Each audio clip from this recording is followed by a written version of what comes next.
இயேசு கிறிஸ்து சிலுவையில் அறையப்பட்டு தான், அவர் மரித்து தான் நம்ம மன்னிக்கப்பட வேண்டுமா, ரட்சிப்பட வேண்டுமா? ஒரு நல்ல கேள்வி. கடவுள் யார் அப்படின்னா 3 தன்மை உள்ளவரை தான் நம்ம கடவுள்னு சொல்கிறோம். ஒன்று கடவுள் அன்பானவர், 2வது நீதியானவர், 3வது பரிசுத்தமானவர். கடவுளை தவிர அன்பானவர்கள் இந்த உலகத்தில் யாரும் இல்லை. கடவுளை போன்று பரிசுத்தமானவர்களும் இந்த உலகத்தில் யாரும் இல்லை. கடவுள் அளவுக்கு நீதியானவர்களும் இந்த உலகத்தில் யாரும் இல்லை. இந்த தன்மைகள் உள்ள கடவுள் என்னை ஏற்றுக்கொள்ள வேண்டும் என்று சொன்னால், அதாவது அன்பிலே மிகப்பெரிய மனிதராக இருக்கிற கடவுள் அன்பிலே குறைவுள்ள என்னை, நீதியிலே மகத்துவமுள்ள அந்த கடவுள் நீதி இல்லாத என்னை, பரிசுத்தத்திலே சிறந்திருக்கிற அந்த கடவுள் பாவியாக என்னை மீட்க வேண்டும் என்று சொன்னால், இது 3த்தையும் எதையும் ஒன்று காம்ப்ரமைஸ் பண்ணி தானே ஆகணும்.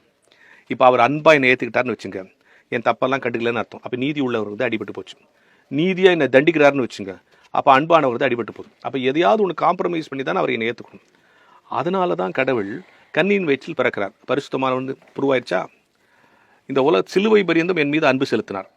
அன்பானவர்னு முடிவாயிடுச்சா, என் தண்டனைக்கான என் பாவத்துக்கான தண்டனை அவர் ஏற்றுட்டார். நீதியானவர்னு ஒத்துவாச்சா.